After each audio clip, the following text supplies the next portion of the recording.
నమస్కారం శ్రీ ఆచార్య అంతకృష్ణ. నమస్కారం అండి. ప్రతి మనీ మంత్ర వీడియోలోనూ ఒక్కొక్క మోటివేషన్ని ఖచ్చితంగా మీరు ఇస్తూ ఉంటారు.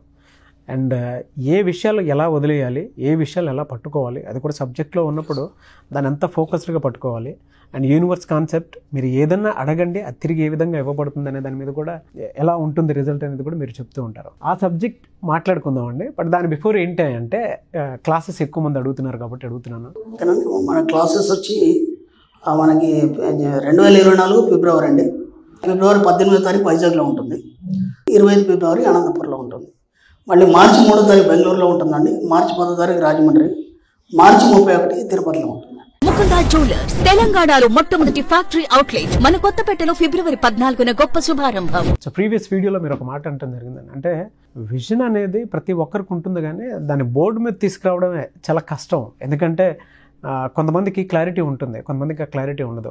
బట్ ఎవరైతే విజన్ బోర్డ్ క్రియేట్ చేసుకొని సక్సెస్ఫుల్గా దాని మీద వర్క్ చేస్తారో ఆటోమేటిక్గా ఫోకస్ పెరుగుతూ ఉంటుంది, రిజల్ట్గా దాని తగ్గట్టే కనిపిస్తూ ఉంటుంది మనకి. అండ్ కొంతమంది విజన్ బోర్డ్లో 3 months గోల్ కొంతమంది పెట్టుకుంటారు, 6 months గోల్ కొంతమంది పెట్టుకుంటారు, కొంతమంది 9 months, కొంతమంది 12 months పెట్టుకుంటూ ఉంటారు.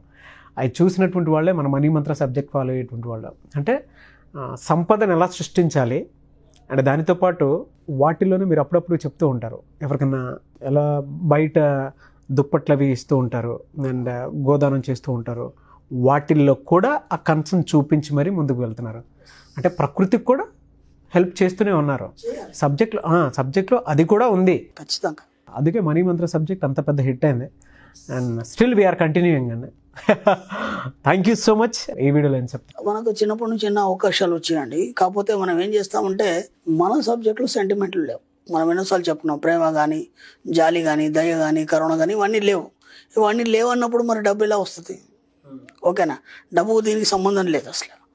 కానీ అది ఇంకో మాట కూడా చెప్పాను. అంటే ఇప్పుడు మనం క్లాస్లో మనం దాన్ని చాలా డెప్త్గా చెప్పుకుంటాం. ఇప్పుడు లవ్ అనేది ఎలా ఉంటుందంటే, ఒక కూతురు పట్ల తండ్రికి ఉండేటువంటి ప్రేమ, అది స్వచ్ఛమైన ప్రేమన, లేదా ఒక శిష్యుడి పట్ల గురువుకు ఉండే ప్రేమ, ఒక కొడుకు పట్ల తల్లికి ఉండే ప్రేమ, ఇవన్నీ స్వచ్ఛమైనట్టుగా మనకు కనిపిస్తాయి. కానీ నిజంగా మన సబ్జెక్ట్లో డెప్త్గా లోతుకి వెళ్ళినప్పుడే స్వచ్ఛమైనది కాదు అనేది అర్థమవుతుంది. అంటే వాటిలో కొంతవరకు మాత్రమే స్వచ్ఛమైంది, తర్వాత కొన్ని పరిస్థితుల రీత్యా ఆ యొక్క ప్రేమ అనేది మారుతుంది. ఓకే, ఆ ప్రేమ అనేది మారుతుంది, అందరి పట్ల ఒకే రకంగా ఉండదు. మరి స్వచ్ఛమైన ప్రేమ అనేది ఎక్కడి నుంచి వస్తుందంటే మీ యొక్క అనాహత చక్రం నుంచి రిలీజ్ అవుతుంది. ఎప్పుడైతే అనాహత చక్రం యాక్టివేట్ అవుతుందో అప్పుడు స్వచ్ఛమైన ప్రేమ అనేది మీ నుంచి రిలీజ్ అయ్యి అందరినీ సమానంగా ప్రేమించడం అనేది జరుగుతుంది అని చెప్పుకున్నాం. ఇదంతా మనం ఎందుకు చెప్పుకుంటున్నామంటే, మనకు ఎన్నో అవకాశాలు వచ్చాయి, కానీ మనము ఎన్నో సెంటిమెంట్ల ప్రకారం, అంటే ప్రేమ ప్రకారం కానీ, లేదంటే ఒక రకమైనటువంటి బాండింగ్ ద్వారా వాటన్నిటిని మనం దూరం చేసుకున్నాం. ఒక వ్యక్తి ఉన్నాడు, నాకు తెలిసి అతనికి ఒక గొప్ప అవకాశం వచ్చింది. ఓకే, ఢిల్లీలో ఏదో ఒక మంచి జాబ్ వచ్చింది. వాళ్ళు చాలా పేదరికమైన పరిస్థితి, కాకపోతే ఆ అబ్బాయి మాత్రం చాలా క్లెవర్. అంత క్లెవర్ అంటే నాకు తెలిసిన మట్టుకైతే చూశాను, మంచి మేధావి, అన్నింట్లో మంచి ప్రవేశం ఉంది, బాగా తెలియగలవాడు. అనుకోకుండా ఏదో ఎగ్జామ్ రాశాడు, ఏదో ఇంటర్వ్యూ వెళ్ళాడు, దాంతో అతనికి ఒక ఢిల్లీలో మంచి పెద్ద జాబ్ వచ్చింది, దాదాపు ఒక 50,000 శాలరీ. ఇక్కడ వీళ్ళది పూర్ ఫ్యామిలీ. ఈ పూర్ ఫ్యామిలీలో ఇప్పుడు అతను ఇక్కడ 2 ఆలోచించాల్సి వచ్చింది. అంత గొప్ప జాబ్ని ఒక చిన్న సెంటిమెంట్ ద్వారా పోగొట్టుకున్నాడు. నా ఆలోచనలో మన సబ్జెక్టు పరంగా అయితే అతను దురదృష్టవంతుడే, కావాలని అవకాశాన్ని చేజార్చుకున్నాడు.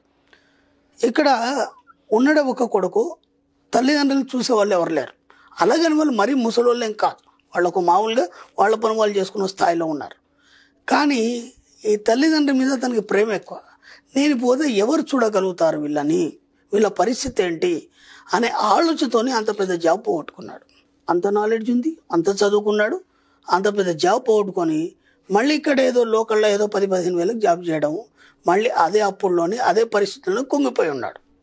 ఓకే, అతని తర్వాత వచ్చిన వాళ్ళ ఫ్రెండ్స్ కానీ, వాళ్ళ సర్కిల్ కానీ, వాళ్ళు ఎక్కడెక్కడో సెటిల్ అయిపోయారు, బాగా సంపాదిస్తున్నారు. తర్వాత వాళ్ళు సెటిల్ అయిన తర్వాత ఫ్యామిలీని తీసుకెళ్ళి అక్కడ పెట్టుకున్నారు. మరి ఈ అబ్బాయి కూడా అదే చేయొచ్చు కదా. వాళ్ళకు ఒక సెంటిమెంట్ తల్లిదండ్రులకి ఏంటంటే, ఉన్న ఊరు వదిలిపెట్టి మేము ఎటు రాము. అర్థమవుతుందా? ఉన్న ఊరు వదిలిపెట్టి మేము ఎటు రాము, ఉన్నా చచ్చినా బతికినా మేము ఇక్కడనే ఉంటాం, ఇక్కడనే చేస్తాం. ఈ పెద్దవాళ్ళకి ఏంటంటే అది చాదస్తామంటామా, లేకపోతే వాళ్ళు పెట్టుకున్నటువంటి ప్రేమ నమ్మకాలు అంటామా తెలియదు. కానీ ఇప్పుడు వాళ్ళు చేయడం వల్ల ఈ పిల్లాడి భవిష్యత్తు పాడైపోయింది. అలాగని చెప్పేసి వాళ్ళు బాగుపడట్లేదు, వీడు బాగుపడట్లేదు, ఇంకా అప్పుల్లోనే కొట్టుమంటాడుతున్నారు. విశ్వం నీకు అవకాశం ఇచ్చింది కదా, ఒక్కసారి నువ్వు గట్టిగా నిర్ణయం తీసుకోవచ్చు కదా. గట్టి నిర్ణయం తీసుకొని ఏదో ఒకటి అడిగేస్తే కదా నీకు ఒక ఫ్యూచర్ అనేది, బ్రైట్ ఫ్యూచర్ అనేది కనిపిస్తుంది. ఇక్కడ ఏమైపోయింది, ఆ అవకాశాన్ని నువ్వు చేజార్చుకున్నావు.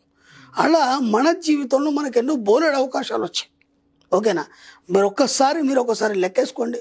మీరు జాబ్ చేద్దాం అనుకున్నారు, లేకపోతే బిజినెస్ పెడదాం అనుకున్నారు. అలాంటి విషయాల్లో కూడా ఎంతోమంది మీకు నేనున్నాను నువ్వు వచ్చే అన్న సందర్భాలు కూడా ఎన్నో ఉన్నాయి. లేదంటే నేను పెట్టుబడి పెడతాను నువ్వు నడిపించమన్నాను.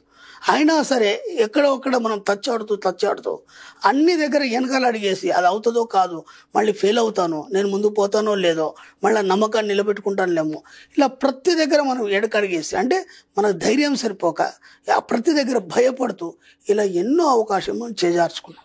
ఇప్పటికైనా గమనించండి, ఒక్కసారి కూర్చోండి, ప్రశాంతంగా కూర్చొని మీకు బుద్ధి తెలిసిన నుంచి ఇప్పటి వరకు మీకు ఎన్నో అవకాశాలు వచ్చాయి, వాటిని మీరు ఎలా రిజెక్ట్ చేశారు. ఓకే, ఇప్పుడైనా సరే ఏదైనా ఒక చిన్న అవకాశం వస్తే దాన్ని ఎలా యూటిలైజ్ చేసుకొని మీ యొక్క ఫ్యూచర్లో మీరు ఒక ఉన్నత స్థాయికి వెళ్తారు అనే విషయం మీద ఒక్కసారి మీరు కూర్చుండి పునరాలోచన చేయండి. ఎప్పుడైతే పునరాలోచన చేస్తారో అప్పుడు మీకు మీ యొక్క పరిస్థితి అవగతం అవుతుంది. కాబట్టి ఎక్కడ కూడా ఏ చిన్న అవకాశాన్ని చేజార్చుకోకండి. ఎందుకు చేజార్చుకుంటున్నారు? ఫస్ట్ భయం, 2 సెంటిమెంట్, 3 ప్రేమ, 4 మీ మీద మీకు నమ్మకం లేకపోవడం. ఈ 4 మనిషిని ఏం చేస్తాయంటే ఎక్కడుంటే అక్కడనే కూర్చోబెడతాయి. ఒక్క అడుగు కూడా ముందుకు వేయకుండా వాళ్ళని మొత్తం అక్కడే అనగదొక్కపడతాయి అవి. ఈ 4ని ఒక్కసారి పక్కా పెట్టేసి ఒక్క అడుగు ముందుకేయండి. మీ బ్రైట్ ఫ్యూచర్ని మీరు చూడండి ఎలా ఉంటుంది అనేది. మీరు ఒక స్థాయికి వెళ్ళిన తర్వాత అన్నీ మీతోనే వస్తాయి, మీ వెనకాలనే వస్తాయి.